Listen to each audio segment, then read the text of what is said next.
Quien les saluda es el ingeniero José Velázquez Vargas. Yo soy coordinador académico de Simétrica y el día de hoy vamos a hacer la presentación de un seminario web que tiene que ver con el área de estructuras. Tenemos un invitado de prestigio internacional de la Universidad Nacional Autónoma de México. Yo voy a ser el moderador del evento, voy a acoger sus consultas que tengan durante el desarrollo de este seminario. Voy a presentar a nuestro expositor del día de hoy, ¿ya? A ver. El seminario que hoy vamos a desarrollar se titula Diseño y construcción de estructuras prefabricadas de concreto en zonas sísmicas. Nuestro expositor es el doctor Mario Rodríguez. Él es ingeniero civil por la Universidad Nacional de Ingeniería del Perú. Tiene maestría y doctorado en estructuras por la Universidad Nacional Autónoma de México, la UNAM. Ha sido autor de las investigaciones en el 2017 para el diseño por sismo de diafragmas en edificios de la norma técnica complementaria por sismo de la Ciudad de México. Y bueno, el día de hoy él nos va a presentar este seminario web cuyo contenido, en resumen, es el siguiente. Nos va a brindar conocimiento del diseño y comportamiento sísmico de estructuras prefabricadas de concreto y nos va a mostrar evidencias experimentales y analíticas obtenidas en varias investigaciones en el mundo que ayudan a entender el comportamiento sísmico de estructuras prefabricadas. Así que pues dejo en el control de la sala al doctor Mario Rodríguez para que inicie su conferencia de esta noche. Bienvenido, doctor, y muchas gracias por estar aquí. Adelante. Buenas noches otra vez. Gracias, ingeniero Velázquez, por su presentación. Usted muy profesional. Y la verdad que y este esfuerzo por difundir el estado del arte de diversas áreas de la ingeniería civil, estructural y sismo resistente, pues es meritorio, porque los ingenieros necesitamos actualizarnos, necesitamos interactuar con, pues entre nosotros y lo que tiene que ver con el área, ¿no? Si ven la primera diapositiva, la primera presentación del PowerPoint, bueno, gracias otra vez. Aquí en México está lloviendo, así que si escuchan no es que hay disparos. La lluvia es torrencial a veces, y esta es la época que empieza. Voy a presentar pues este tema, espero que sea útil y abra pues el camino a más en empleo de la estructura prefabricada, ¿no? Pues como dijo el ingeniero Velázquez, pues yo nací en Perú y tengo muchos años en México, así que seguramente hablaré palabras y a lo mejor hasta acento mexicano. Así que voy a hablar en peruano y mexicano, yo creo. Ya. Se trata de mostrar experiencias en el empleo de estructura prefabricada de concreto en varias zonas sísmicas. La información que tengo es de México, Japón, Nueva Zelanda y China. Y sobre todo mostrar qué evidencias experimentales tenemos del comportamiento de subestructuras o elementos estructurales o estructuras prefabricadas de concreto ante acciones del tipo sísmico, incluyendo este tema de diafragmas en edificios, que se dará en la segunda parte de la presentación. Este tema es relativamente nuevo y algunas normativas como la del Perú pues todavía no lo incluye. Y la idea también es tener una idea de si son adecuadas las normativas de diseño por sismo para estructura prefabricada de concreto. La prefabricación yo la veo como una analogía como parte de la industria de la construcción, y una analogía con la industria de la comunicación. Pues aquí ustedes están viendo cómo ha evolucionado la industria de la comunicación. La pregunta es si la ingeniería civil y en particular la sismo resistente ha ido en ese camino, ¿no? Voy a empezar a hablar de edificios prefabricados en Japón por varias razones y más que nada por la oportunidad que he tenido de estar en Japón. Y mostraré algunas vistas de experiencias en la construcción de edificios prefabricados. Esta figura yo siempre la pongo porque tiene varios objetivos. Uno es ver que pues, Japón está en la lista como número 4, pues estuvo el terremoto de magnitud 9 hace pocos años, en 2011. Y luego en la lista sigue Chile 1960 el terremoto más intenso en el mundo hasta la fecha, y casi 9 en 2010. Pero lo que quiero llamar la atención es el punto rojo que estoy mostrando, que es el Perú.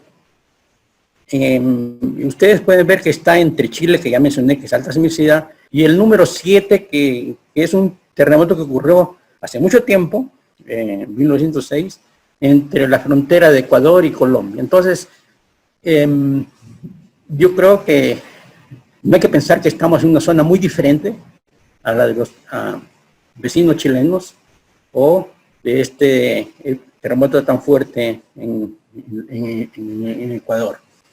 Creo que el hecho que en los últimos años no haya ocurrido un terremoto, cuando digo últimos años son 50 años, no haya ocurrido un terremoto fuerte, el de Pisco no fue tan fuerte, de 2007, eso no quiere decir que va a pasar otros 50 años, no sabemos, puede ocurrir mañana. Entonces, ese es el problema de los terremotos que no se pueden predecir y en lo posible estar preparados con estructuras que realmente sean sismo resistentes. Agradezco al profesor Nichiyama de la Universidad de Kioto porque me dio información y dispositivos prefabricados, y a la empresa Splice Leap porque facilitó visitas a plantas de fabricación y edificios prefabricados en Tokio. En Japón y en varias partes del mundo, como vamos a ver, se emplea mucho este tipo de conector, que lo vamos a llamar conector mecánico, que básicamente lo que es el conector, como ustedes ven mi flecha, ¿verdad? ¿Sí ven la flecha del mouse? Sí se ve, sí se ve. Ya. Entonces, entra la barra por un lado, por el otro, y en la parte inferior, ya en obra, se inyecta grout, y este grout va a salir por arriba y ya se tiene la conexión de ese elemento prefabricado. Por ejemplo, y esto obviamente, estos conectores deben ensayarse para que veamos que la curva de fuerza de formación corresponde a la de la barra y que no falle primero el conector, ¿no? Entonces hay pruebas que permiten revisar si realmente el conector tiene la capacidad de deformación análogo o semejante al de una barra de refuerzo. Aquí estoy mostrando la primera visita que hice a un edificio prefabricado en Japón en 2012. Vemos columnas prefabricadas, es un día que está lloviendo y siguen construyendo, y esta columna, vamos a ver, va a llegar aquí, a estas barras. Llega la columna y donde dice entrada grout, por ahí, entra el grout con cierta presión y sale por la parte superior, con lo cual se bota esa cosita blanca que está ahí como un papelito, y lo cual quiere decir que ya se llenó de grout el conector. Este tipo de solución es bastante usada en varios países del mundo, pero muy poco en México o en Sudamérica, ¿no? Aún en lluvia, como decía, se trabaja con la prefabricación. Voy a hablar de algunos tipos rápidos de conexiones de elementos prefabricados en Japón. Conexión 1 y conexión 2 son semejantes, la única diferencia es que la primera tiene la barra inferior continua y la segunda en realidad la barra inferior, del lecho inferior, es un gancho que va de un extremo a otro, ¿no? Entonces, esta parte blanca se hace el vaciado del concreto en sitio, y los elementos prefabricados son la columna, la viga y la viga, ¿no? Y aquí hay una vista de cómo sería esa conexión, ¿no? Pero, nuevamente pueden ver ustedes que estamos hablando de conectores mecánicos, aquí, en la columna. Este refuerzo que pasa, como vamos a ver, por el nudo de la viga, va a entrar a este conector de la columna superior que estoy mostrando, ¿no? Aquí están los conectores. Algo análogo en esta parte, ¿no? Se lo vamos a ver en foto más claro. Otro tipo de conexión es el de post-tensado. que tiene la característica de ser autocentrante y no solamente es para esta solución para pórticos, sino también para muros. Entonces la disipación de energía se da por el movimiento, digamos, básicamente de estos elementos, que se llama autocentrados porque regresan en buena parte a su posición original. Esta otra conexión se trata de, vean ustedes, ya lo que es la viga que estoy mostrando acá tiene estos ductos. Por ahí entra la barra de la columna prefabricada de la columna inferior, y esas barras a su vez van a entrar en ductos de esta columna superior, y el detalle de la conexión es de este tipo, ¿no? Entra la barra que viene digamos, atravesando el nudo de la viga, y se forma pues esa continuidad, ¿no? Y aquí vemos una foto del sistema. Vean, las columnas son prefabricadas. Este sería una columna, otra columna, y se unen en sitio con unos conectores mecánicos que son un poco diferentes a los de las columnas porque son un poco más largos, ¿no? Entonces, esta unión que estamos viendo en la parte izquierda es la que estoy indicando con flecha roja aquí y acá. Conexión viga-viga, digamos, y esta sería la conexión losa, perdón, la conexión columnas de este nivel con el acero refuerzo que viene del nivel de abajo. Esta es una viga prefabricada, esos agujeros, por ahí entra la barra de refuerzo de la columna por la parte inferior, y esas barras que salen por esos agujeros van a entrar en la columna prefabricada de la parte superior. Otra vista del sistema de esta viga prefabricada con preparaciones para los conectores mecánicos que estamos hablando, ¿no? Otra vista de la conexión viga-viga en edificios prefabricados. En Japón se usa mucho el conector de la empresa Splice Sleeve. Tiene el prefabricado ventajas adicionales como la que vemos acá. El elemento estructural, en este caso una columna, puede tener una fachada ya incluida en la planta de prefabricación. Entonces, en sitio, lo único que hay que hacer es instalar esta columna fachada, ¿sí? Tenemos la flecha izquierda amarilla, muestra la fachada. Ahora sí, la fachada está por fuera, y la columna es la que está acá, que va a entrar en estos ductos que ya hemos comentado. Entonces, ven ustedes el tiempo que se puede ahorrar en sitio, en la construcción en sitio, comparado con una estructura convencional. Además de que ya se ha hablado en reuniones anteriores sobre prefabricación que se ha tenido en la internet en las últimas semanas, por ser estos elementos construidos en plantas prefabricadas, de prefabricación, pues son de alta calidad, ¿no? Entonces, no es lo mismo hacer un vaciado de una columna cuando llueve o con un sol intenso que vaciar las columnas dentro de un ambiente, digamos, que no es agresivo, ¿no? Ahora, en la última visita que hice, que fue el año pasado en Japón, me impresionó ver que en Japón han ido a un escalón más en cuanto al sistema sismo resistente, un escalón hacia arriba.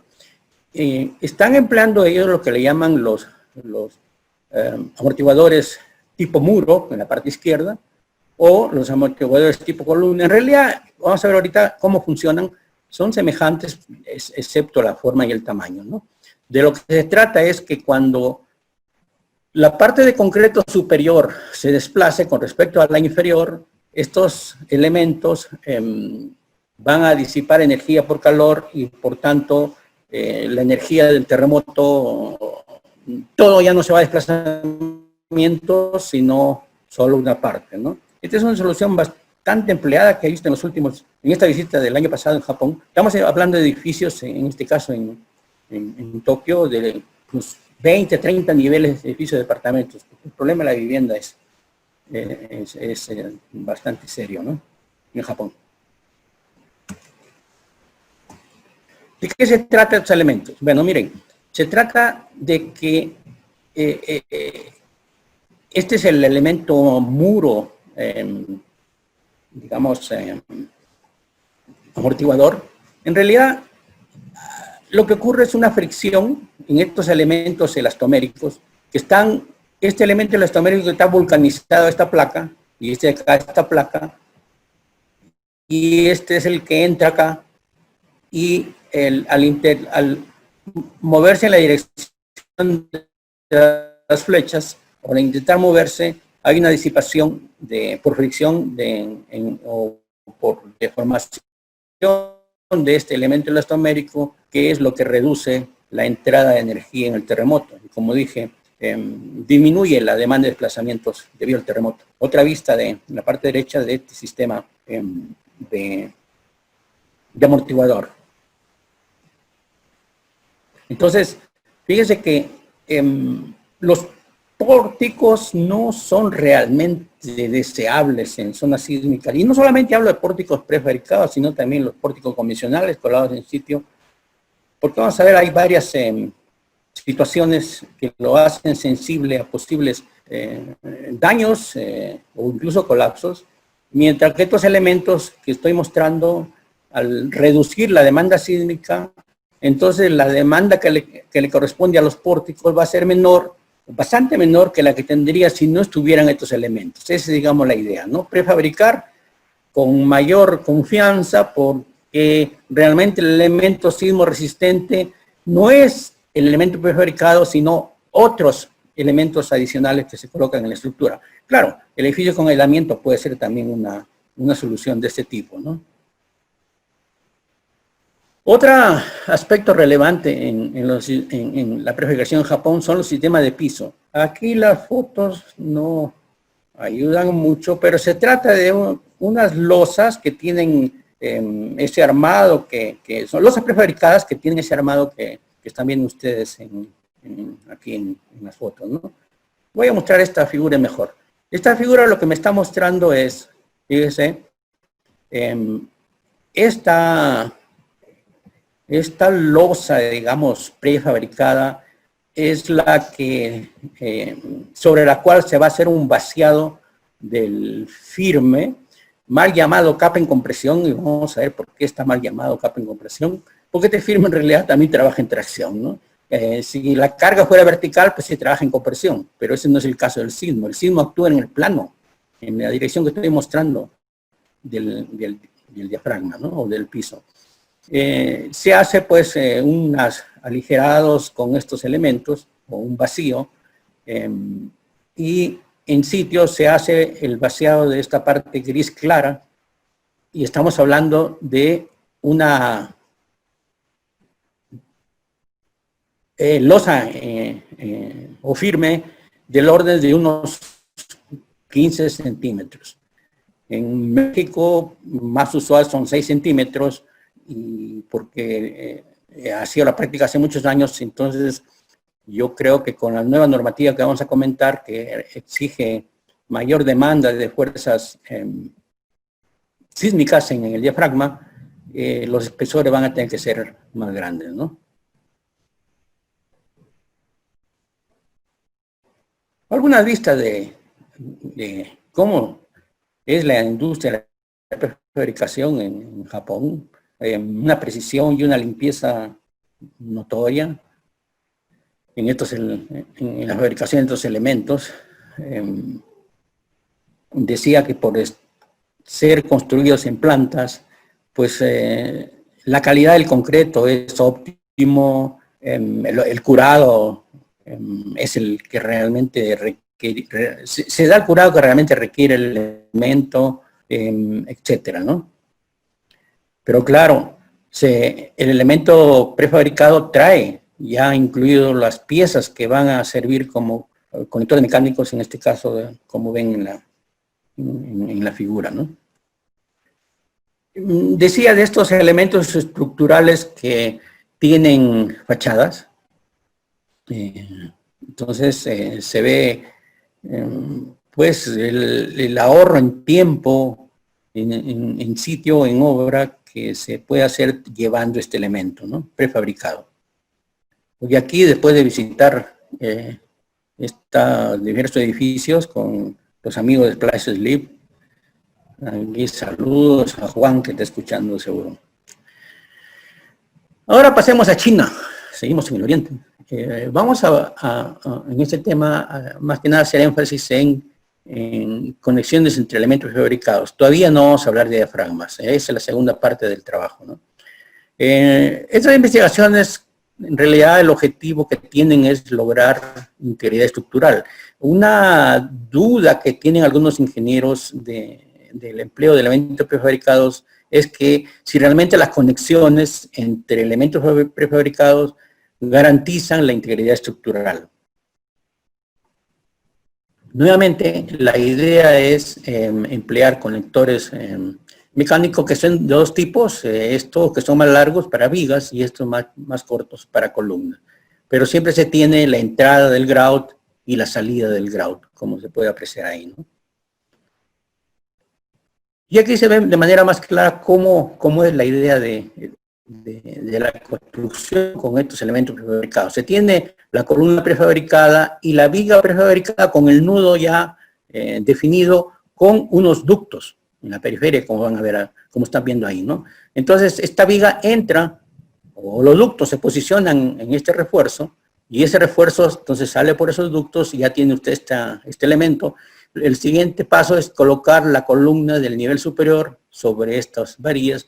Entonces acá también esta columna tendrá ductos que entran o que serán llenados por estas barras. Ese es el proceso de conexión, ¿no? Entonces los conectores mecánicos no se aprecian aquí en la vista porque están dentro de la columna. Lo que sí vemos es los conectores mecánicos de la viga, digamos, ¿no? La que va a unir el refuerzo de viga que sale del nudo, o de la conexión viga-columna con la viga. Y esta es una vista de cómo sería esa conexión prefabricada con conectores mecánicos. Y la pregunta es, ¿cómo se comportan? Esta figura lo que muestra es la forma que ensayaron estos autores. Creo que al principio venía el nombre de los autores, un artículo reciente de 2019, donde se coloca, digamos, cargas de estos gatos o actuadores,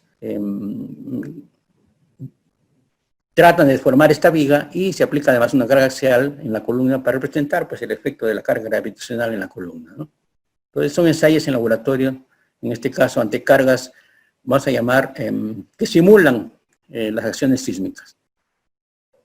Los especímenes que voy a comentar son, en la de la derecha, una unidad o espécimen de monolítico, es decir, el clásico, que esta cruz, la viga columna, todo se hace en un solo colado.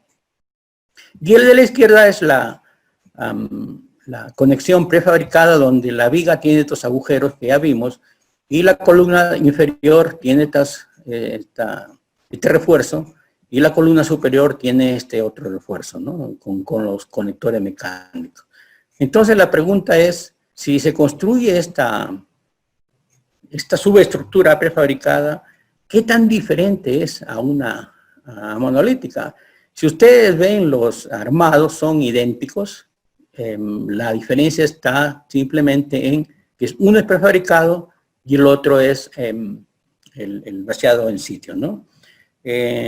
Acá hice detalles de la columna P2 y P4. Estas columnas tenían diferente carga axial. La P asterisco es un número bastante relevante en el diseño sismo resistente en concreto, porque es la relación entre la carga axial y el producto AG'(C). Por ejemplo, si usted tiene una columna, este P asterisco igual a 0,5, pues es de cuidado. Lo más probable es que tenga muy poca capacidad de deformación lateral en la columna. Entonces, como esta espécimen monolítico tenía una relación de P asterisco o de carga dimensional 0.1, pues se selecciona la P2 con la misma carga axial para que sea comparable, ¿no? en una comparativa siempre tratar de que solamente una cosa sea diferente. Entonces aquí todo es lo mismo, la carga sale la misma, los armados son los mismos, excepto que uno es prefabricado, no subestructura prefabricada y la derecha vaciada en sitio, ¿no? La figura, aunque están chicas, muestra el tipo de falla. Para empezar, aquí se cumple lo de columna fuerte, viga débil, ¿no? La columna pues tiene, no se ve agrietamiento, se ve la formación de articulaciones plásticas en las vigas y un poco de agrietamiento cortante en el nudo, ¿no?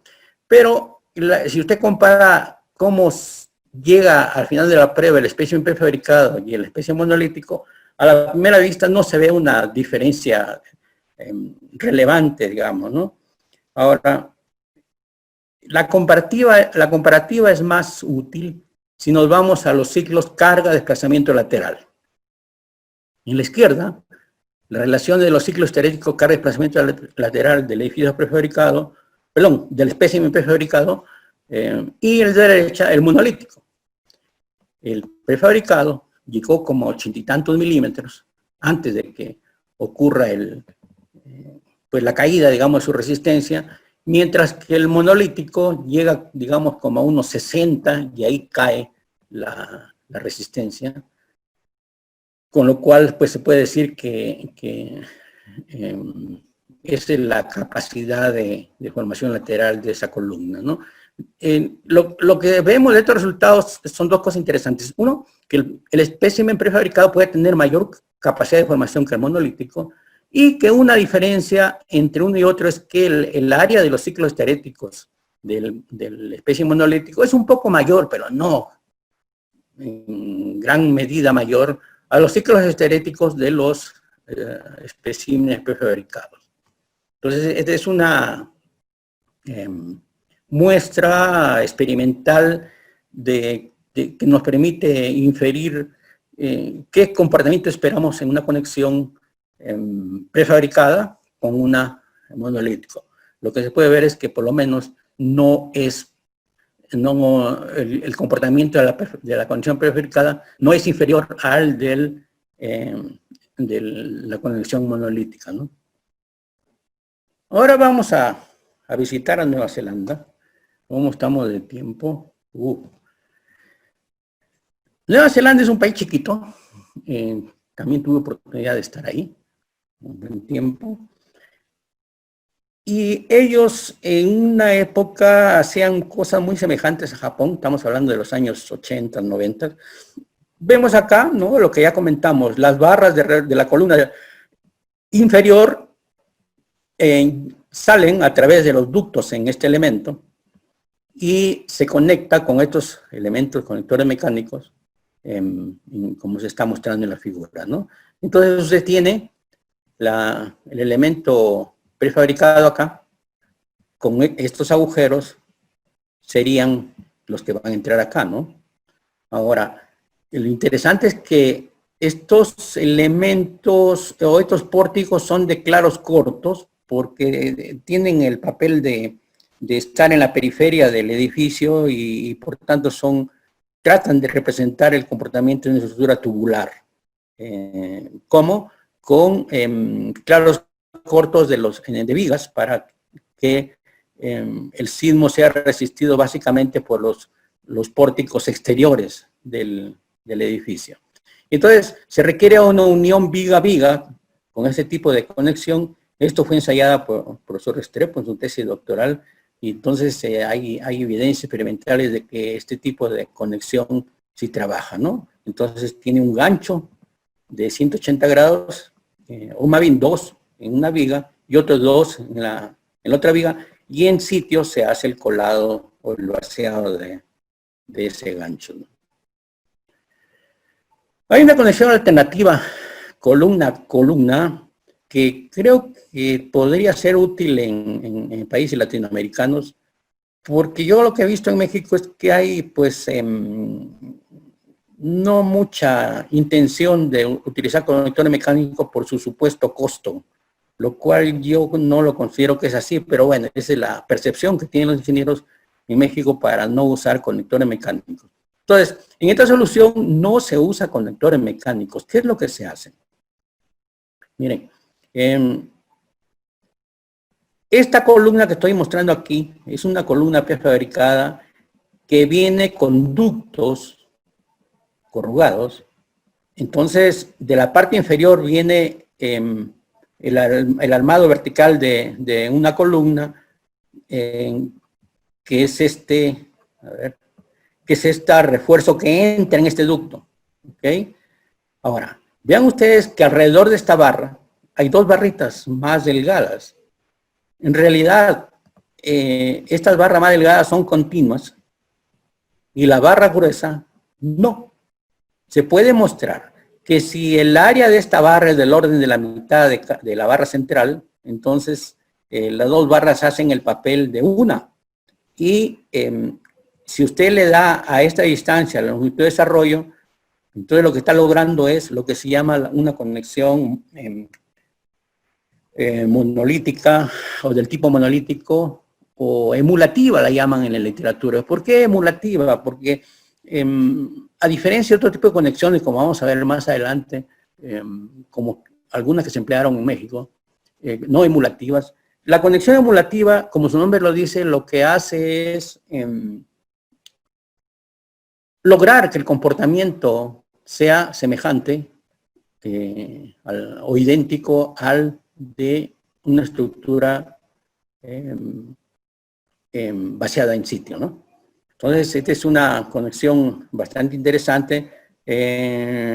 Fíjese que acá la longitud de desarrollo sería la longitud de desarrollo de la barra delgada, lo cual es una ventaja, ¿no? Porque la longitud de desarrollo es un número de veces el diámetro de la barra, ¿no? Entonces, si el diámetro de la barra es grueso, seguramente la longitud de desarrollo va a ser grande comparada con alguna de diámetro más chico. Bueno, en las preguntas seguramente que lo podremos regresar a esto, ¿no? Aquí están, las barras L son las delgadas y las barras G son las barras gruesas, ¿no? Entonces, las barras L son las continuas que van en toda la altura de la columna y las barras G se interrumpen en una cierta distancia. Incluso aquí la idea es que este grado puede no ser de muy buena calidad, entonces la barra, longitud de desarrollo usted le da hasta donde el concreto considera que está en buenas condiciones, ¿no? Esto, conexión, usted la puede encontrar en esta referencia. Los editores fueron el profesor Park y Watanabe, o el grupo de trabajo más o menos grande, algunos latinoamericanos estuvimos ahí. A lo mejor Patricio Bonelli que está escuchando, él también participó en este trabajo.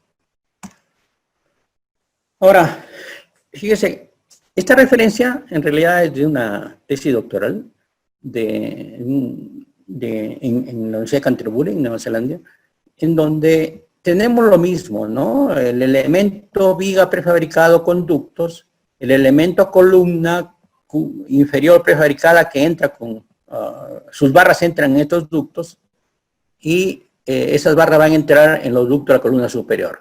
Entonces, esto es interesante porque en realidad el objetivo de esta investigación no era el estudio de cómo se comportan los conectores mecánicos, sino estudiar la conexión viga-columna. Entonces, yo creo que en realidad sirvió para dos propósitos, ¿no? Para el estudio de la conexión viga-columna sometida a esta subestructura a cargas laterales y para confirmar que hay un comportamiento aceptable o adecuado en este tipo de conexión emulativa con ductos, ¿no? Y lo que se ve aquí, no se ve toda la columna, pero no hay daños en la columna. O sea, tenemos aquí la llamada columna fuerte viga débil, donde la articulación se va, pues prácticamente se forma en la viga, con ese concepto de columna fuerte viga débil, ¿no? No, los conectores mecánicos que están por acá en la columna, pues no se ve que tengan problemas, ¿no? Y el comportamiento, pues, de esta conexión,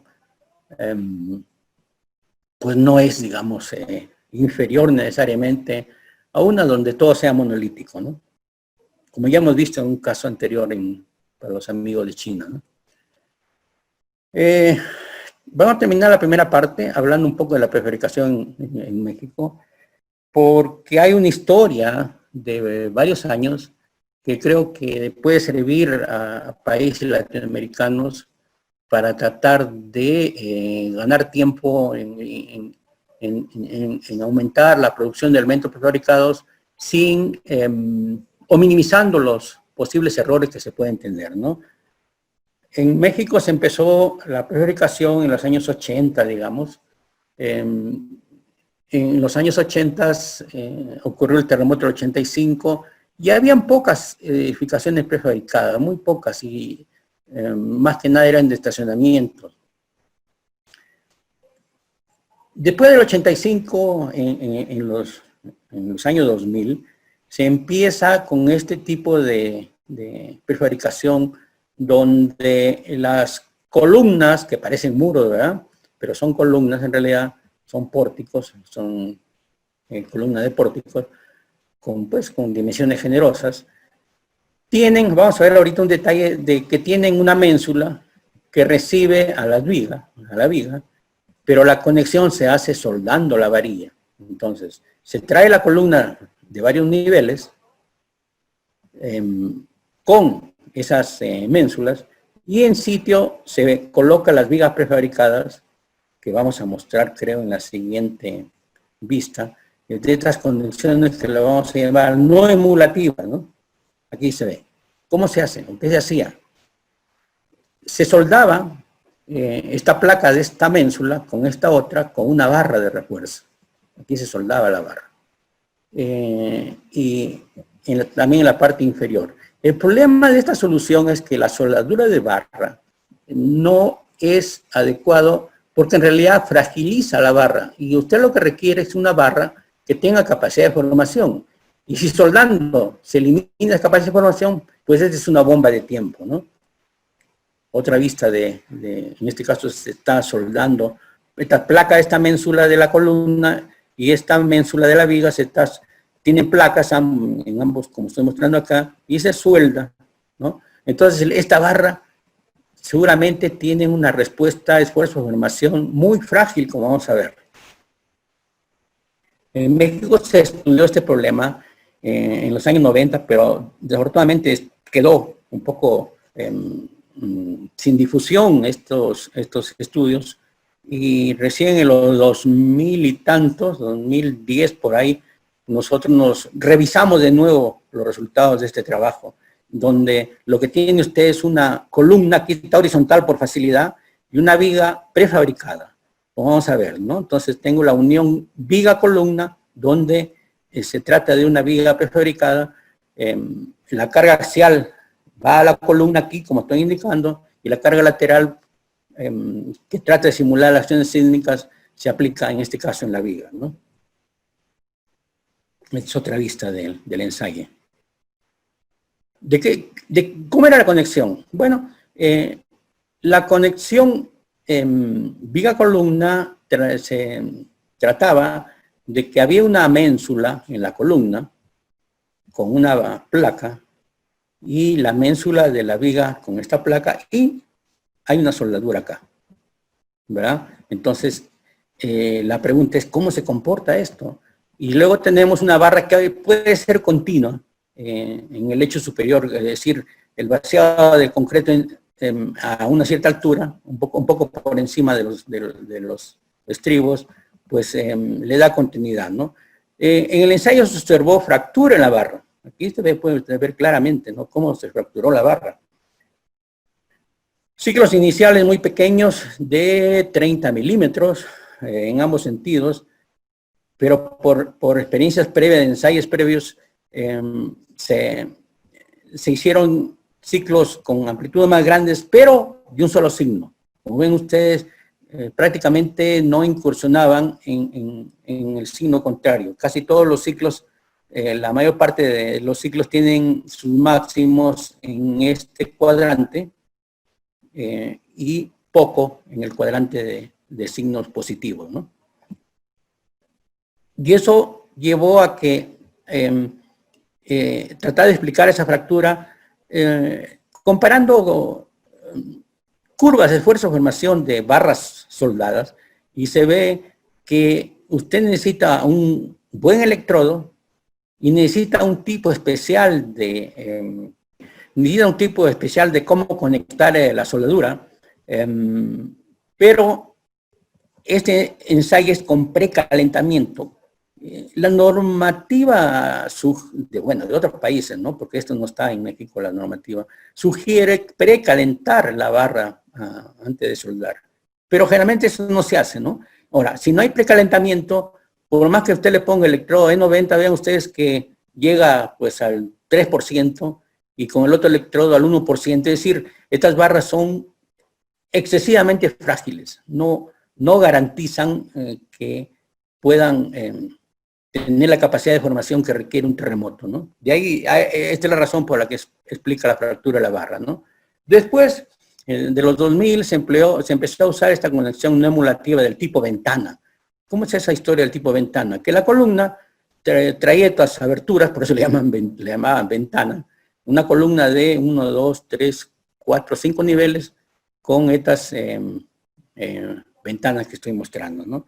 Y la idea era llenar esas ventanas con esta conexión, fue muy popular en una época en donde una viga traía este gancho que estoy mostrando, la otra viga traía este otro gancho y colocaban un refuerzo transversal entre gancho y gancho, y el refuerzo del lecho superior podía ser continuo porque lo que está cachurado es el concreto vaciado en sitio, ¿no? O sea, en sitio se hace el vaciado del nudo, de esta parte de la viga y la columna que se está mostrando ahí, ¿no? Si uno hace el diagrama de cuerpo libre de esta zona crítica, vamos a llamarle, de la unión viga-columna, va a encontrar que hay esfuerzos de compresión importantes acá que hacen que se deslice la barra.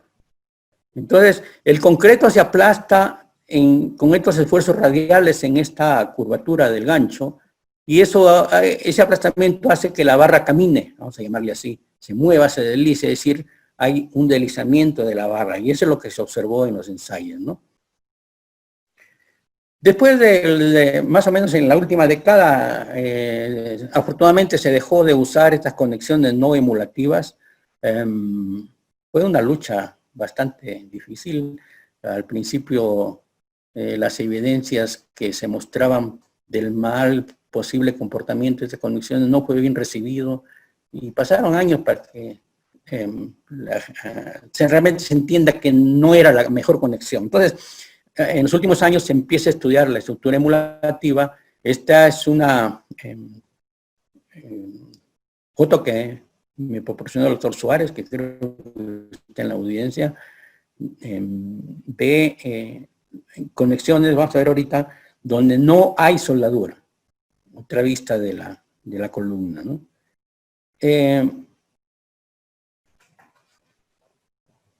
Fíjese que hay una viga como tipo U, digamos, que fue probada en los años 80, en donde dentro de la U se coloca el refuerzo, tanto del lecho superior como del lecho inferior, y ese refuerzo se diseña para que resista pues, las acciones sísmicas, ¿no? Y ya sobre la viga se coloca el elemento prefabricado y el firme, etcétera, ¿no?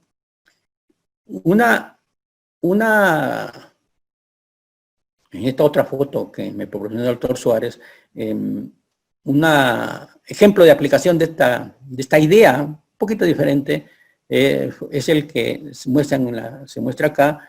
Esta es una U que trae barras acá que se colocan en sitio y este concreto se va a llenar con el concreto también de las barras superiores, ¿no? Entonces, la idea es no soldar, afortunadamente, ¿no?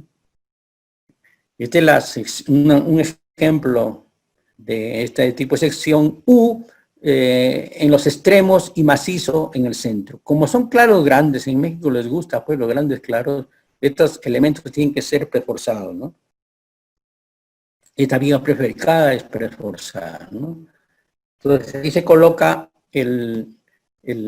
esta U en las partes exteriores pues, de la viga, y por dentro el refuerzo y logra la continuidad del nudo. Las columnas son convencionales, vaciadas en sitio, y las vigas son prefabricadas. Y en sitio se logra pues se hace el colado del nudo, pues y no se nota mucha diferencia en el producto final, ¿no? En esta figura también me la dio el doctor Suárez, muestra cómo con este sistema, columnas construidas en sitio, vigas prefabricadas, se podía avanzar a una velocidad, digamos, más rápido que una convencional donde todo fuera vaciado en sitio, ¿no? En la UNAM también se ha hecho estudio de la emulación. Esta es una referencia que está en la internet del Instituto de Ingeniería. Este es un espécimen a escala 1/4 que representa una estructura prefabricada de pórticos. Aquí no hay muros, ¿no? Claro, aunque esté a escala, el sistema de piso representa a escala el sistema de piso, en este caso de losas destruidas y un firme, como se ve en la figura, ¿no? Se construye el elemento prefabricado, columna zapata, que trae un refuerzo que entra dentro de unos ductos de esta viga. Vamos a ver unas figuras aquí. Entonces, repito, esta columna trae un refuerzo que entre los ductos y se inyecta grout en la parte inferior y en la parte superior sale, como ustedes están viendo aquí, y ya se logró con este grout la conexión viga-columna, ¿no? Entonces, aquí no estamos usando conectores mecánicos, son conexiones con ductos que luego se rellenan con grout. Una vez que usted coloca estos elementos, el siguiente paso es seguir con los elementos horizontales de ese nivel, ¿no? Se trae este elemento prefabricado y en sitio se hace la conexión viga-viga, y ya después se coloca la losa alveolar que utiliza el sistema, ¿no? Y ahí, después de la losa alveolar, coloca el firme del concreto. Y así hace para varios niveles, y voy a pasarme, ¿no? ¿Qué pasó al final? Esto se ensayó en mesa vibradora para el cimo y hoyeo con intensidad 2.5 veces o 250%. En realidad, usted puede decir que hay agrietamiento en la viga, pero esto es más bien un plomón, como dice aquí. No es que ese sea la abertura, la grieta, ¿no? Y el nudo viga-columna, pues está intacto, ¿no? O sea, no pasó nada. Quiere decir que el grout y el ducto cumplieron su papel de lograr una conexión emulativa semejante a una monolítica. Sin embargo, el problema se observó en los pisos, unas grietas tremendas en el firme de esa estructura prefabricada, y aquí ven ustedes pues una vista general de ese agrietamiento, ¿no? El ensayo se hizo en el sentido perpendicular a las grietas, ¿no? Entonces como que se ve una gran línea de fluencia acá y otra acá, donde se fractura la malla de refuerzo. Y aquí acabamos la primera parte del trabajo. Ahora voy a invitar a los participantes a que hagan algunas preguntas. Voy a pedirles que levanten la mano los que quieran participar por audio. Bueno, una de las más importantes que han hecho varias personas es relacionado con los nudos, ¿no? ¿El nudo actúa como empotramiento o solo lo consideramos como apoyo articulado con fines del modelamiento en el análisis estructural? ¿Qué comentarios tiene el autor respecto a los nudos en el análisis? Bueno, en realidad, cuando hablamos de un nudo emulativo en estructuras prefabricadas, en este caso viga-columna o columna-columna, lo que estamos haciendo es hacer una analogía o estamos logrando o igualando el comportamiento de una estructura monolítica. Entonces, a pesar que es prefabricado, en realidad el comportamiento es semejante o comparable al de una estructura monolítica. Entonces, en esa situación, los procedimientos convencionales de diseño de estructura de concreto en zonas sísmicas pues son aplicables, porque en general las soluciones de conexiones, uniones entre elementos, por ejemplo, los elementos basados en sitio, pues son del tipo monolítico. Y si con estos ensayos experimentales mostramos que la emulación, se logra una emulación a ese comportamiento monolítico, pues hay que esperar, y ya se vio, ¿no? Un par de resultados donde se ve un comportamiento de la estructura prefabricada semejante al a la monolítica. No sé si eso explica. Ok. A ver, entonces, por aquí tengo otra pregunta. Respecto a estructuras existentes, aquí está la participación de mi alumno, justamente Marlon Amaro. Él pregunta lo siguiente: si se puede aplicar la tecnología de los prefabricados en las uniones para reforzar estructuras existentes, ¿no? Por ejemplo, el tema de mejorar o reparar una unión viga, columna, losa. No, no, eso es complicado, ¿no? Porque generalmente el problema de columnas y vigas existentes es el poco detallado de refuerzo transversal en el nudo. Entonces, Claro, resolver ese problema no es sencillo, ¿no? de acuerdo. Muy bien. Acá tengo otra pregunta también, justo de James Escamilo. Él pregunta sobre el grout, ¿no? El grout aplicado en la superficie de contacto entre columnas y el nudo, ¿solucionan este efecto similar al de junta fría? Es decir, ¿el grout aplicado asegura el comportamiento monolítico entre las partes prefabricadas? Claro, porque usted lo verifica con un ensayo de algunos conectores con grout.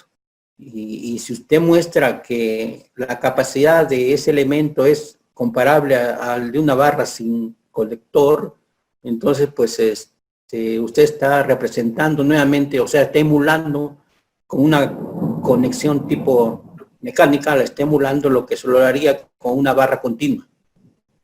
Entonces no hay diferencia, ¿no? Pero eso se prueba experimentalmente, ¿no?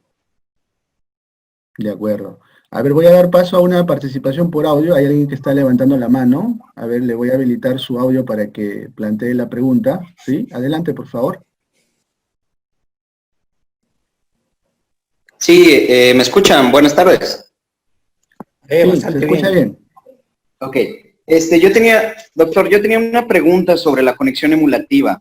¿Es Daniel? ¿Daniel Manzanares? ¿Quién habla? Habla el ingeniero Luis Fernando Cervantes aquí en Monterrey. Ok.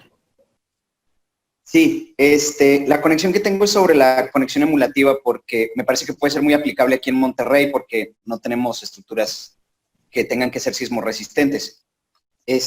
Ahí el detallado me quedó la duda. Tenemos barras de la mitad del diámetro de lo que se introduce en el ducto y eso va amarrado a un ducto de PVC o metálico, o qué es lo que está sucediendo ahí, cómo está transmitiéndose esos momentos o esas fuerzas axiales en ese punto. Cuando usted tiene una barra que se traslapa con otra en una distancia mayor o igual a la de desarrollo, entonces lo que está logrando usted es el comportamiento continuo de ese elemento traslapado. Si esa distancia es menor, entonces va a tener problemas. Va a tener problemas de que incluso la barra hasta no puede fluir. Entonces, es importante que la longitud de esa barra delgada que usted menciona sea igual o mayor que la longitud de desarrollo. Y con eso logra ese comportamiento. Y yo no estaría así tan de acuerdo que estas conexiones emulativas serían aplicables a Monterrey. Yo creo que son aplicables a cualquier parte sísmica, ¿no? Porque hay evidencia que se ha mostrado el día de hoy, ¿no? Sí, es que como aquí no tenemos esos comportamientos y manejamos mucho, ¿cómo decirlo? Estructura prefabricada para habitacional. Es como que el problema que estamos tratando de resolver de conectar una cimentación tradicional in situ a elementos prefabricados nuevos o hechos a la medida. Entonces, por eso me interesó este tipo de conexión, o sea, dejar ductos en un muro prefabricado, por ejemplo, nomás dejaríamos las barbas en la conexión in situ y ya nomás le dejaríamos un ducto para colar el grout y eso nos ayudaría mucho. Sí, sí, estoy de acuerdo. Y nada más que ahí es donde me salió la duda, o sea, ¿es un ducto de PVC amarrado a barras de refuerzo normales dentro del castillo del muro o columna? No, es que cuando usted hace un traslape, lo único que usted requiere, y es importante, es que haya estribos que cierren esa longitud de traslape. Esos estribos van a ayudar a que el traslape tenga un buen comportamiento, ¿no? Sin estribos, incluso o con pocos estribos, la longitud de desarrollo va a ser mayor. Tiene que ser mayor. Entonces, cuando usted coloca una buena cantidad de refuerzo transversal, logra minimizar la longitud LD, longitud de desarrollo.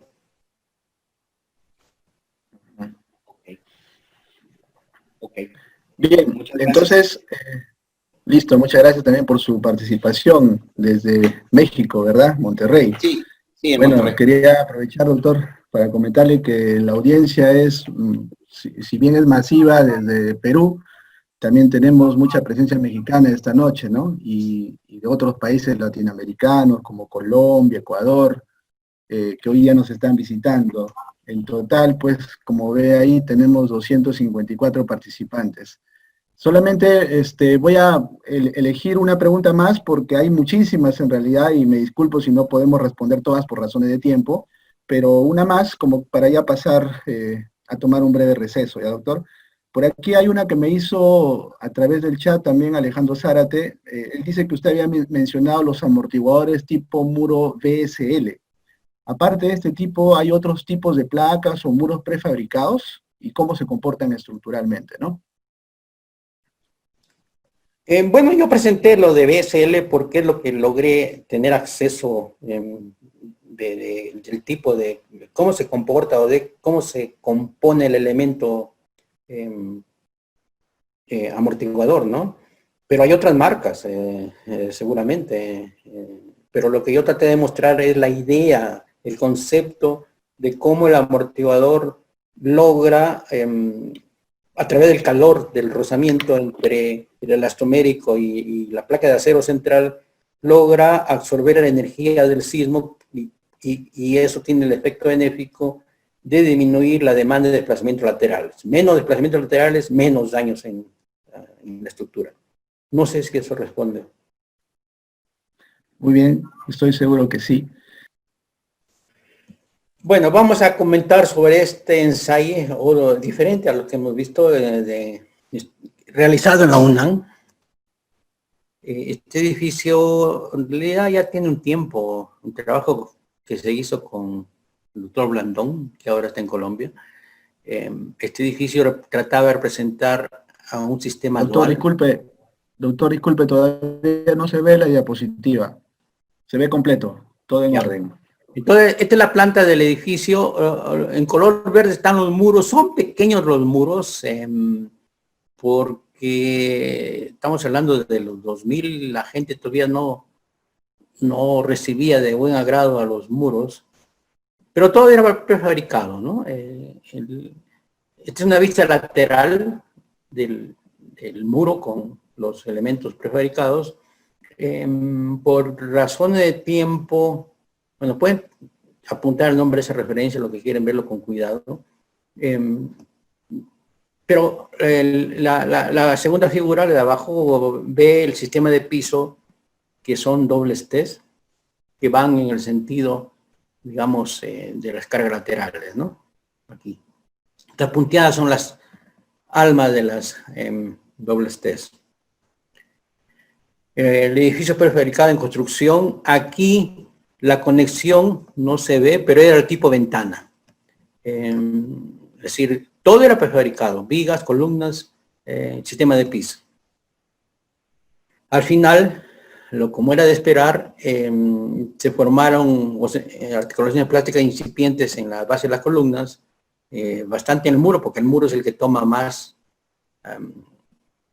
tiene más participación en resistir las secciones laterales, ¿no? Una vista de las conexiones prefabricadas no se aprecia un gran daño, pero sí se midió deslizamiento, como decía, esta conexión, lo cual no es adecuado o conveniente, ¿no? Pero lo importante es que la respuesta ante carga lateral es básicamente corresponde al muro, con lo cual se alivia la participación de los elementos vigas columnas. Pero lo que encontramos fue fractura en la malla del firme. Vemos, si hago un corte acá, en donde está la fractura, esa fractura está en la flecha roja. Es decir, a pesar que habíamos colocado estos ganchos rojos, y con un poco más de peralte concreto, pues la estructura fue más inteligente que nosotros y rompió acá, ¿no? Entonces lo que planteamos, esta figura es importante porque plantea de manera conceptual la naturaleza del comportamiento de un diafragma. Claro, aquí no es la aceleración del terreno, son cargas laterales, pero conceptualmente vamos a ver que es semejante. Entonces, utilizando una armadura, con lo cual lo puede hacer a mano, no necesariamente un SAP, usted va a encontrar que estas fuerzas, para que lleguen a este apoyo básico que es el muro, requiere estos elementos en azul en tracción. Los rojos son elementos en compresión. Entonces, el firme de esta estructura, parte está en tracción y parte está en compresión. Por eso, creo que no es conveniente que lo llamemos firme en compresión, porque pues, compresión será cuando solamente es carga vertical. Pero estamos hablando aquí, cargas, las cargas P están en el plano del diafragma. Entonces el firme parte en compresión y parte en tracción. Ahora, el concreto no es bueno para resistir tracciones, necesitamos un acero de refuerzo. En este modelo, para seguir en la práctica de aquella época, se colocó una malla electrosoldada, la cual, con una cuantía muy baja realmente que permite la norma, con lo cual pues se agrava el problema de la fractura aquí. Esta parte verde se ve la fractura. ¿Por qué? Porque la tracción es lo que va a fracturar el refuerzo escaso que existe, ¿no? Entonces, capa de compresión y también de tracción. Primera corrección gramatical.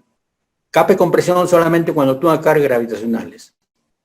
Ahora, extrapolando la idea del terremoto, las fuerzas sísmicas están en el piso, digamos, y usted puede suponer que divide esas fuerzas sísmicas, por ejemplo, en 6 fuerzas sísmicas que van a tener como apoyo a los muros, y forma usted este arco en compresión y está otro en azul en tracción. Nuevamente se ve que usted requiere un refuerzo en el firme para resistir esa tracción, o otra vista aquí, ¿no?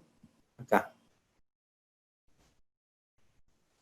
Entremos un poco más ya al problema del diseño de diafragmas en edificios sometidos a terremotos.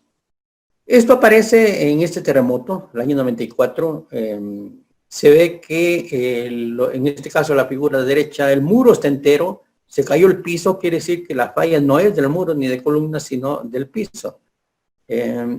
Y se trata de que entonces este firme no fue suficiente. Ojo, cuando hablamos de resistencia del diafragma en su plano, la resistencia es la del firme. La resistencia de la doble T o T prefabricada o los extruida no contribuye a esa resistencia porque no es monolítica con el firme, ¿no? Una demostración de cómo trabaja un firme es este. Este edificio estaba totalmente en espera de hacer el vaciado del firme, un edificio prefabricado para estacionamiento en Mexicali, que está en la frontera con Estados Unidos, del lado mexicano. Se demoraron los meses en pagarle al constructor y en ese lapso vino un terremoto de mediana intensidad y echó al suelo todo, ¿no? Entonces, la integridad estructural en la prefabricación de este tipo se logra con un firme en compresión y en tracción, o una capa de compresión y tracción. Las fuerzas inerciales que se muestran en esta estructura sencilla de un nivel, pues están, como decía, en el plano del piso, del sistema de piso, y esas fuerzas inerciales tienen que viajar a los elementos verticales. Entonces, hay que revisar cómo se lleva a cabo ese flujo de estas fuerzas de este plano a los elementos verticales. Las normativas en Estados Unidos desde ya algunos años tienen un juego de fuerzas laterales, por ejemplo, para el método estático, y un juego diferente de fuerzas para el diseño de los diafragmas, donde totalmente son diferentes de estas fuerzas. Y vamos a ver que eso se debe a que estas fuerzas, en estas fuerzas intervienen los modos superiores básicamente, mientras que acá es prácticamente el primer modo, ¿no? Y eso se ve en esta figura. Cortantes en el eje X, fuerzas inerciales en el eje X contra niveles. Si usted hace un análisis para un modo y para todos los modos, pues no va a haber una gran diferencia en este caso en cortantes, ¿no? Mientras que para las fuerzas inerciales, usted va a encontrar que estas fuerzas en rojo, que son las fuerzas inerciales, que resultan de ser envolventes, de máximos, que ocurren en diferentes tiempos de la respuesta del edificio en cada nivel, pues son muy diferentes a las que, digamos, las fuerzas que emplea el ingeniero, ¿no? Entonces, aquí está las fuerzas, la envolvente de fuerzas del diafragma o fuerzas inerciales en cada nivel, y si usted suma estas fuerzas, está cometiendo un error porque estas fuerzas ocurren en tiempo diferente, entonces no puede sumarlas, ¿no? Esta idea ha sido introducida en esta normativa en Estados Unidos y se basa básicamente en el concepto que se muestra en esta figura sencilla. Imaginemos un edificio de 2 niveles donde yo quiero conocer la fuerza inercial del segundo nivel y la fuerza inercial del primer nivel. Entonces lo que hago es combinar la contribución del modo 1 y la contribución del modo 2. ¿Y cómo lo hago? El método convencional tradicional es tomar la contribución del modo 1 con la fuerza reducida, el factor R que se usa, por ejemplo, en Perú y en Estados Unidos, multiplicada por una sobreresistencia omega. ¿Okay? Esta es la notación de la ACC. Omega para la sobreresistencia, R para el factor de reducción de fuerza sísmica. Y reduce o hace el mismo trabajo de reducción de R a ambos modos. Ese ha sido el enfoque de las normas hasta antes de 2016. A partir de 2016, la idea es que el segundo modo trabaje de manera elástica, como se muestra acá. Esta es una fuerza elástica, ya no está reducida. Y la pregunta es, ¿y eso de dónde salió? ¿De qué? Bueno, miren, una figura que a mí me gusta para interpretar este comportamiento es esto, ¿no? Vamos a ver, o sea, lo que quiero yo responder, ¿cómo se explica que hay electricidad solo en el primer modo y comportamiento elástico en los modos superiores? Bueno, para ello vamos a ver los resultados no todos, algunos resultados del ensayo de este edificio con muros estructurales de concreto reforzado de 7 niveles que fue ensayado en la mesa violadora de la Universidad de California en San Diego. Esto está en la literatura y bastantes artículos de ese trabajo. La figura lo que me muestra es, las W son los diferentes niveles de sismo que se aplicaron. Acá hay 5 niveles de sismo, desde el más chico al más grande, el WN5. En las ordenadas tengo el periodo y en esta figura, o estas líneas representan la variación del periodo después de cada sismo. Se ve que el periodo va aumentando, ¿por qué? Porque la rigidez va disminuyendo, ¿no? Se va deteriorando con los sismos fuertes y el periodo se va prácticamente a más del doble, ¿no? De 0.5 se va a 1.1 o algo así. Entonces se ve que el primer modo, pues hay un cambio del periodo en función de la amplitud sísmica que está representada por el eje X. Si hacemos el mismo ejercicio para el segundo modo, vamos a ver que prácticamente es constante. No hay cambio. ¿Qué quiere decir? Que el comportamiento inelástico está aquí y no en el segundo modo. Bueno, seguimos. Este edificio fue ensayado en la mesa violadora de la Universidad de California, de su edificio prefabricado. Es un poco diferente a la concepción del edificio a lo que se hace en Latinoamérica. Por ejemplo, los muros son autocentrados. El sismo va en el sentido que estoy mostrando, o sea, en el sentido corto del edificio. Entonces, los muros autocentrados son los que van a tomar gran parte del sismo y, por tanto, lo que se quería estudiar aquí eran el sistema de piso, ¿no? Esto está publicado en esta referencia. Aquí está el edificio que para que tenga escala de 1 medio, se tuvo que salir, digamos, el edificio a apoyarse fuera de la mesa, pero con elementos deslizadores en esta línea, ¿no? Lo interesante de este ensayo es que tenía 3 tipos de sistema de piso. Uno, pre-topped, que le llaman, o sea que son vigas dobles T con un firme hecho en planta de fabricación, y luego se conecta con conectores en sitio, se conecta el ala de estos dobles T. El segundo nivel es losa extruida con firme colada en sitio, y el primer nivel, dobles T con firme colada en sitio. Entonces son 3 tipos de losas. La losa que tuvo problemas fue la de arriba, la que no tenía firme, es decir, que el comportamiento que se intentaba lograr aquí de diafragma era empleando conectores que no cumplieron su papel, ¿no? Aquí están los 3 tipos de elementos, ¿no? El primer nivel, dobles T con un firme, losa extruida con un firme en el segundo, y la otra es la doble T con un firme hecho en planta. Bueno, lo que se vio es que hubo ruptura del refuerzo en la unión, digamos, acá hay una plaquita, que la placa tenía el papel de que estas barras que iban a estar en tracción, pues puedan tener ese trabajo, ¿no? Pero se vio de que no ocurrió eso, ¿no? Pues entremos ya más en el fondo del problema. Vamos a hablar del procedimiento de diseño sísmico de diafragmas de acuerdo a esta normativa de la 716, que es la vigente. Esta normativa en Estados Unidos define las acciones no solo de sismos, sino de viento, nieves, etcétera, ¿no?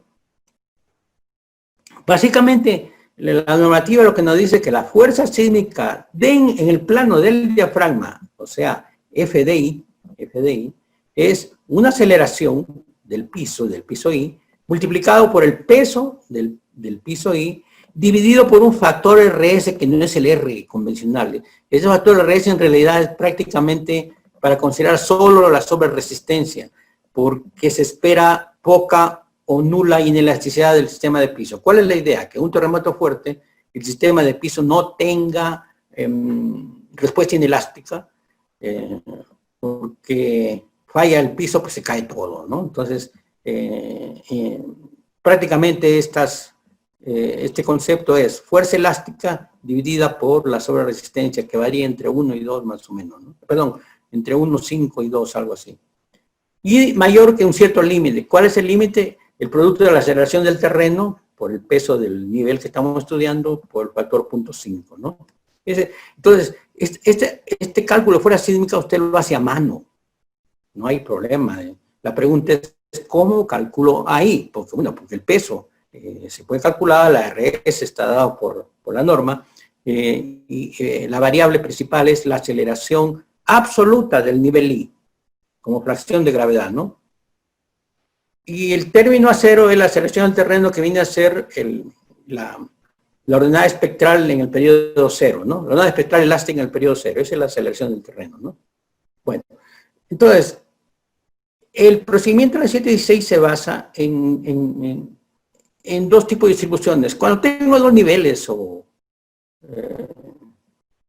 se considera una variación lineal, y este es un caso que no es tan importante, porque el problema en realidad es cuando hay varios niveles, ¿no? Digamos, de 3 o más niveles. Entonces, la variación de aceleraciones va desde la del terreno, que es A sub 0, hasta la aceleración del nivel N, que se llama A sub N. Y hay un quiebre en el 80% de la altura del edificio, en donde la aceleración es AM. Entonces, si conozco las 3 aceleraciones, ya conozco los valores de las aceleraciones en toda la altura del edificio, ¿ok? Esa es la idea de este concepto, ¿no? En la propuesta que yo presenté en Perú, en lugar de tener un quiebre, se iba directo, ¿no?, al punto A0, ¿no? Entonces, lo primero que necesitamos conocer es cuánto vale la aceleración a n, o sea, la aceleración del último nivel. Ojo que me olvidé de mencionar que HI entre HN, la altura del piso, dividido por la altura total o sea, la altura del nivel n, ¿no? Por eso da 1 aquí, y este sería el 80% de la altura del edificio, ¿no? Entonces, ¿cómo se calcula AN? Esta es la ecuación de AN. Esto se hace a mano, no se asusten. Es la raíz cuadrada de la suma de los cuadrados del primer término donde entra el modo 1, donde entra el término de reducción de resistencia, y el segundo término de la aceleración del segundo modo sin reducir. Ahora, como estamos hablando de respuesta espectral, hay que usar los factores de participación para llevar la respuesta a nivel del edificio, no de un grado de libertad, sino del edificio. Y para ello aparecen los factores lambda 1 y lambda 2 que vamos a ver ahorita, ¿no? Entonces, omega 0 ya lo definimos. A1, ojo, es una aceleración elástica de diseño.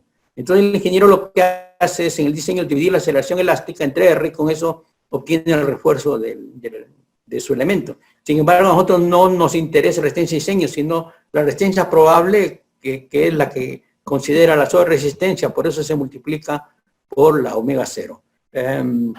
Esta filosofía de sobreresistencia recién aparece en la norma de 2017 en México. Antes estaba escondido este concepto, ¿no?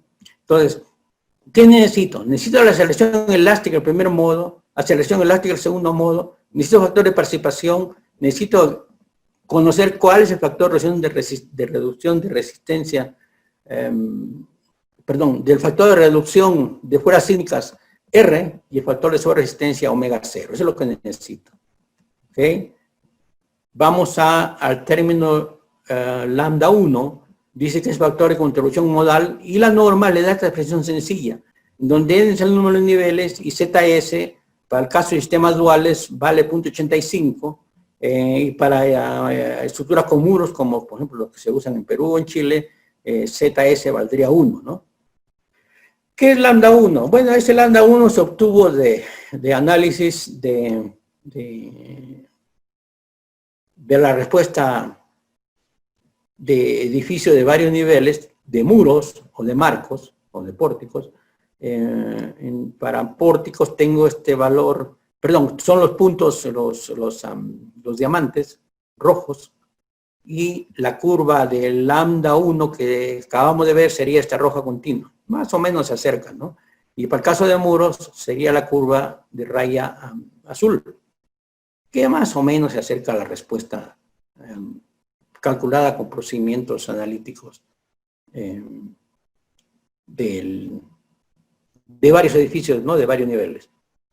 Lambda 2 tiene una forma semejante, nada más que ahí aparece un cuadrado. Y lambda 2 también se hace el mismo ejercicio. La curva continua es la fórmula para pórticos rojo y muros azul, y los puntos son los calculados para diferentes edificios. Entonces ya tenemos esos factores. Ahora, AM dice que es el valor mayor, o sea, la aceleración del 80% en este método, es el valor mayor de A0 y esta expresión, ¿ok? Si usted ve este producto, todo lo que estoy marcando aquí, ese aparecía en la contribución del primer modo, nada más que estaba al cuadrado, aquí no está al cuadrado, ¿no? Bueno, esa es la expresión. Una vez que usted conoce las aceleraciones, pues lo único que queda es hacer esta operación, ¿no? Fuerza inercial, la aceleración que ya conoce por estos parámetros que ya hemos explicado, ¿no? La aceleración AM está dada entonces por este valor. Bueno, eso ya lo vimos, porque se repitió. Bueno, la pregunta es, oye, ¿y esto qué? ¿Cómo se verifica? ¿Qué tan cierto es? Bueno, en el edificio que hemos visto, se midieron estas aceleraciones absolutas en los 7 niveles, ¿no? Por cada, hay quiebre, 1, 2, 3, 4, 5, por acá, 6, 7, bueno, son 7. Y la expresión que acabamos de ver es la verde, Entonces, más o menos le atina, ¿no? A lo medido, ¿no? Ese es para el caso de edificio con muros. Este es un edificio de pórtico sin muros, en donde la forma de las fuerzas máximas inerciales, o sea, el envolvente es esta azul, y la predicción, pues, no es exactamente igual, pero es muy cercana a la predicción es muy cercana a la experimental, ¿no? Entonces, el modelo, el concepto, tiene esta verificación experimental con estos ensayos en mesa vibradora, ¿no? En el caso de México, lo que se propuso no es un quiebre en el 80%, y también en el caso de la propuesta en Perú, la forma de distribución de aceleraciones es lineal desde el máximo de la azotea hasta A sub 0 a nivel del terreno, ¿no? Ahora, esta figura es una figura clásica que muestra conceptualmente, no es que sea exacta la figura, es una figura que ayuda a entender de manera conceptual el flujo de fuerzas de estas llamadas fuerzas inerciales o fuerzas de piso o fuerza de diafragma. Entonces, esa fuerza es esta flecha grandota, ¿verdad? En donde, si los apoyos están en la parte extrema de esta estructura, digamos, idealizada, lo que usted va a tener es que esta línea o esta cuerda está en compresión y está en tracción. Entonces, lo primero que nos llama la atención es que las fuerzas sísmicas van a provocar elementos mecánicos en los elementos estructurales perpendiculares a la dirección de la fuerza sísmica. Ese es el intento de esta figura que de manera conceptual nos introduce a conocer cómo la fuerza sísmica del diafragma lleva a compresiones y tracciones en estos elementos que aquí se le puso el nombre de cuerdas, ¿no? Porque en inglés sería corto. Bueno, entonces, ¿eso qué quiere decir? Que si yo tengo una fuerza F en el piso y yo tengo 20, son 20 cuadritos, pues pongo F entre 20 en cada cuadrito, resuelvo esa estructura y voy a encontrar tracciones, en esta línea y compresiones en esta otra línea, ¿no?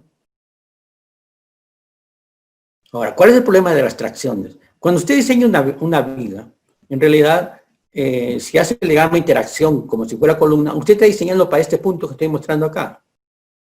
Si tiene compresión, la resistencia aumenta. El problema es que si tiene tracción, la resistencia disminuye de manera dramática. La tracción va reduciendo la capacidad de este punto, se va hasta 0 en la parte izquierda, ¿no? Entonces, la flexión-tracción puede ser relevante en el diseño, considerando ese problema de fuerzas inerciales, ¿no? Vamos a suponer que le creemos a estos resultados en donde tenemos una fuerza sísmica inercial, una fuerza inercial en el piso, en el diafragma, que llevó a tracciones de 6-7 toneladas en esta viga, en esta otra, arriba y abajo, tracción o compresión, 67 toneladas. Entonces la idea es, ¿qué hago con esa viga? Bueno, si, fíjense lo interesante, si como yo puedo de manera simplificada hacer este diagrama, MR es el momento que dan las normas, por ejemplo, de concreto, ¿no? ASFY por D menos A medio podría ser el valor. MPR es considerando 1.25 veces el FY, entonces ya tengo 2 puntos. Y si yo considero que esta barra puede resistir, perdón, la tracción puede ser ASFY por 1.25, entonces tengo esta variación de resistencia en función de la tracción. No tengo la demostración aquí, pero se puede mostrar que TM tiene este valor. ¿Okay? Área de la sección transversal, FY, del refuerzo longitudinal y la cuantía del refuerzo longitudinal. ¿Ok? Ese es el TM. O sea, usted puede calcular TM, ¿no? Si la viga tiene 1% del refuerzo longitudinal total, no del hecho inferior y superior, sino total, hace esta operación y calcula TM. Ahora, ¿qué hago con eso? Bueno, si la tracción es más chica que TM, entonces se olvide ese problema. ¿Por qué? Porque la resistencia va a ser MU, ¿no? Si la tracción es menor que TM, usted pues puede resistirlo sin modificaciones. El problema es cuando la tracción es mayor que TM, entonces ahí ustedes lo que tienen que hacer es entrar al diseño de esa viga flexotracción, ¿no? Por ejemplo, estas vigas en los ejes A y F, vamos a ver, ¿qué cosa es A y F? Aquí están, ¿no? A, en esta línea, la dirección de la fuerza sísmica, ¿verdad? A y F. El ingeniero propuso este diseño convencional. Esto es lo que saldría del armado de esas vigas en el diseño convencional. Y la pregunta es, ¿esta viga puede resistir una tracción de 67 toneladas? Porque esta viga fue diseñada para tracción cero. Una viga, ¿verdad? Y resulta que el cálculo o el reconocer que existe una fuerza inercial produce una tracción en esa viga. Bueno, entonces calcula TM y encuentra que es más chico que 67, entonces tiene que realizar la revisión de flexotracción, no lo puede ignorar. Y al hacer eso, bueno, no voy a ver los números que ya es poco tarde, al hacer eso usted pasa a esta sección que tenía el ingeniero originalmente, a esta otra sección donde tengo más barra de refuerzo, tengo 6 barras adicionales del número 5, porque yo necesito barras, esas barras adicionales para resolver el problema de flexotracción, ¿ok? Entonces, esta es una, digamos, consecuencia de reconocer la existencia de las fuerzas iniciales en diafragma. Por último, creo que esta es la última, hay una fuerza cortante en la unión losa-muro, y esa fuerza cortante usted la va a resistir con una fuerza de fricción, con esta expresión, donde mu es el coeficiente de fricción, y con esa expresión me sale varilla del número 4 a 25, o sea, estas varillas van a estar, digamos, si esta es la dirección de la fuerza sísmica, estas varillas van a ser en esta dirección, ¿no? ¿Ok? Y bueno, creo que con eso termino, ya es bastante tarde, pero con gusto, dependiendo de ustedes, podemos ver preguntas, ¿no? Gracias, doctor. A ver, entonces invito en esta segunda parte a quien quiera participar por audio, levante la mano simplemente para que puedan hacer su pregunta. Mientras tanto, aquí en el chat dejó una pregunta el ingeniero Luis Becerra sobre, a ver, Luis dice, pero en este criterio de diseño se debe controlar el agrietamiento por tracción del concreto. No, porque de todas maneras se va a agrietar y la tracción la tiene que tomar el refuerzo. Ahora, Claro. ideal es que usted coloque una cantidad de refuerzo que lleve a minimizar el agrietamiento, pero el agrietamiento es inevitable, por eso se habla de control de agrietamiento, no de evitar el agrietamiento. Claro, el concreto ya está agrietado y solo las barras adicionales que mencionó ahí son los que controlan la tracción, ¿verdad? Sí. Ok, a ver, José aquí está preguntando sobre los términos de la fórmula de la última diapositiva, dice, si puede hacer algún comentario al respecto. ¿Se refiere a esta? Ajá, el diseño por cortante. Bueno, eso, el diseño por cortante está en las normativas como el ACI y la E060 seguro. Aquí la resistencia, como dice el término, fuerza cortante resistente por fricción. Esa es la expresión, ¿no? Creo que a veces esto no se muestra en las universidades, pero esa es la expresión que está en las normas, ¿no? Como el ACI. Correcto. Doctor, aquí había varias preguntas, voy a juntarle en una sola, así muy genérica, ¿no? Por ejemplo, preguntan sobre si existen antecedentes de edificios prefabricados con aislamiento sísmico, si se combinan ambas tecnologías. Bueno, eso sería ideal, porque entonces estar reduciendo la demanda de respuesta sísmica en los elementos prefabricados, ¿no? Con lo cual usted puede ser más liberal en el diseño del elemento prefabricado, porque el sismo básicamente lo toman los aisladores, ¿no? No sé si esa era la pregunta. Claro. Y por aquí hay una también muy interesante que Richard Muñoz nos dice, ¿qué consideraciones se deben tener en cimentaciones prefabricadas por ejemplo, para silos de almacenamiento de cemento de 150 toneladas? Mire, justo Así de específico. tenía unas diapositivas de una cimentación prefabricada con una columna prefabricada llamada tipo candelero. Lo saqué porque estaba ya larga la exposición, pero sí es posible. Creo que en Perú le llaman cáliz a la cimentación donde entra la columna prefabricada, ¿no? Este caso específico se puede resolver, hay resultados experimentales que muestran que sí es posible este tipo de conexión, ¿no?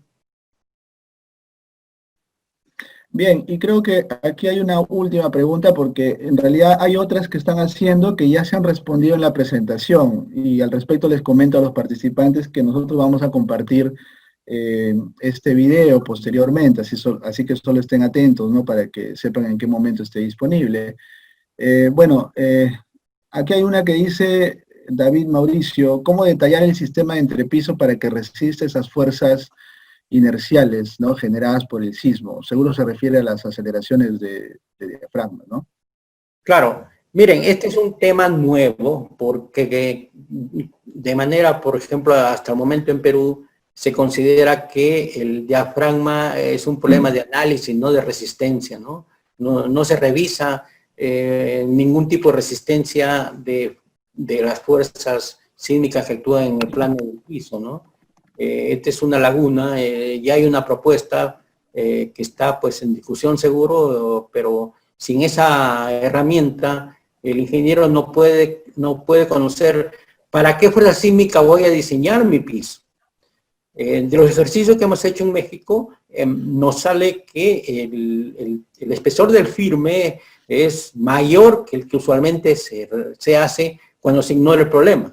Ahora, hemos mostrado que en Japón estamos hablando de espesores de firme de 15 centímetros, no de 6 o 7, ¿no? Entonces, nos da una idea de que el problema en realidad es relevante, ¿no? Entonces, si usted tiene un firme de 6 centímetros y necesita, digamos, 2 lechos de refuerzo de, no sé, de media pulgada o lo que sea, probablemente usted necesite un espesor mayor para acomodar esas varillas, ¿no? No sé si esto responde a la pregunta. Muy bien, muchas gracias, doctor. En realidad la última inquietud que quería más bien yo plantearle es su opinión respecto a qué piensa usted del prefabricado en el Perú. ¿Se podría implementar? Me refiero a niveles prácticos y también a niveles normativos, ¿no? ¿Cuál es su opinión respecto a esta implementación en Bueno, nuestro país? digamos que hay 2 caminos en la prefabricación. Uno es sin los elementos, digamos, innovadores o con soluciones más avanzadas como la que vimos en Japón, donde utilizan elementos disipadores y por tanto se puede ser más liberal o menos exigente en los elementos prefabricados, vigas, columnas, etcétera, ¿no? Pero yo creo que si se logra la conexión emulativa, entonces no hay ningún problema, porque va a aplicar la misma norma de la E060 convencional. El problema que yo veo básico, más que nada, es el sistema de piso. En el Perú todavía no pueden resolver el problema porque no se conoce para qué fuerzas sísmicas debo diseñar mi sistema de piso. No está en la E030 y esa es una laguna que hay que llenarla pronto, ¿no? Ahora, aquí hemos hablado de edificios prefabricados, pero puede haber sistema de piso, digamos, por ejemplo, losa maciza o incluso la losa aligerada, que tenga aberturas para escaleras o irregularidades que he visto que cada vez son mayores. He visto algunas plantas de edificios en Lima. Entonces, no es una planta rectangular sin aberturas, no, hay aberturas y eso genera concentración del flujo de fuerzas en el plano del piso que puede llevar a requerir refuerzo que no se coloca. No sé si eso explica. Claro que sí, doctor. Muchas gracias por su opinión. Bueno, creo que han sido 2 horas bastante provechosas. Doctor, yo quiero expresar mi agradecimiento por brindarnos su tiempo el día de hoy con esta excelente charla. que en realidad pues se constituye prácticamente en un curso, ¿no? De diseño sísmico de elementos de concreto prefabricado. Y le agradezco, le reitero mi agradecimiento, doctor. Espero que en futuras ocasiones siga acompañándonos, compartiendo los resultados de sus investigaciones y de la materia que usted domina, ¿no? No, yo con Gracias, gusto. doctor. Yo lo que quiero es agradecer a los 200 participantes que todavía no se han ido a dormir. Pues ojalá que les haya sido de interés, ¿no? Y despierte su inquietud por cambios en los procedimientos convencionales de diseño sísmico, ¿no?